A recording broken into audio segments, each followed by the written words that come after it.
I still remember that day like it happened this morning.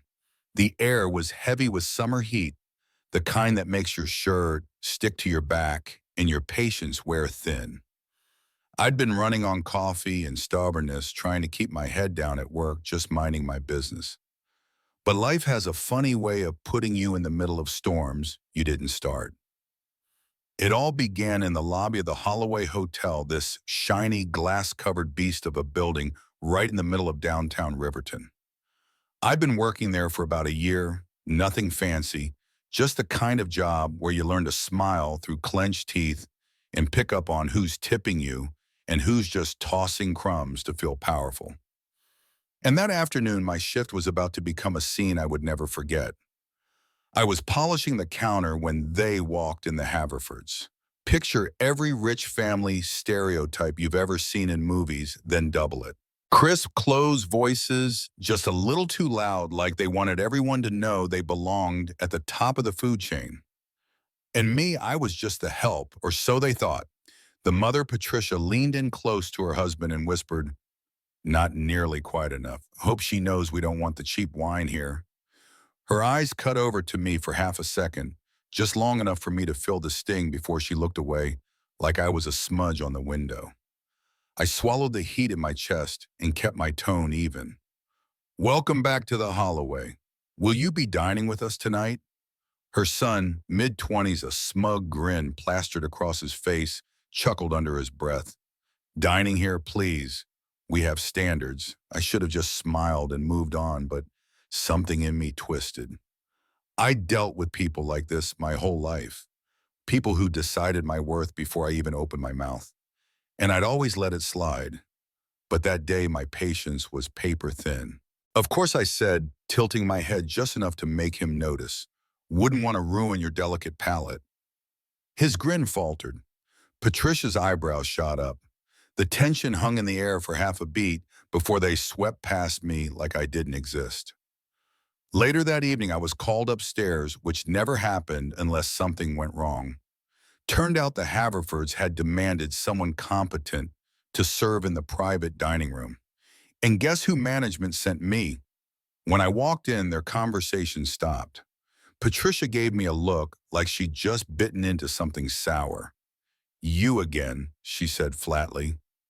"Yes, ma'am," I replied, placing the menus in front of them. "Your lucky night."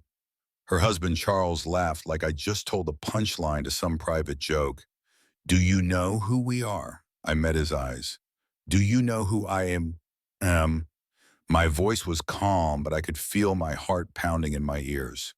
They ordered, every word dripping with condescension, and I served without a crack in my smile. But inside I was storing every barb, every sideways glance, every word they thought would roll off my back. Then it happened. Their son, trying to impress his parents, made a comment about how some people should stick to cleaning floors instead of pretending to understand fine dining. My hands tightened around the serving tray, but instead of snapping, I leaned down and whispered just to him, "Careful. You never know when the person you're insulting might own more of this place than you think." His smirk slipped again. Here's the thing, they didn't know I wasn't just the help. I was the silent investor who'd put a significant amount of money into the Holloway when it was struggling years ago. I'd kept it quiet because I didn't need the spotlight. I just believed in the place. And I'd been content to let that be a secret until that night. After dessert, Charles waved me over. "We'd like to speak to your manager," he said, smug as ever. I nodded, "Of course." But before I do, I reached into my apron and pulled out my access badge, the one only the owners had. "You're looking at her." The silence was almost comical. Patricia's mouth opened, then closed again, like she'd lost the ability to form words. Their son's face went pale. Charles blinked, like maybe if he did it enough times the scene would change. "Is this a joke?" Patricia finally spat out. "No joke," I said, keeping my voice even.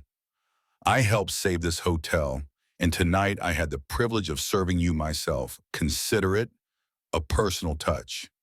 They left without another word. In summary, No demands, no smug remarks, just a quiet exit like the wind had been knocked right out of them. The next morning, I got an email from the general manager. Apparently, the Haverfords had filed a complaint about me.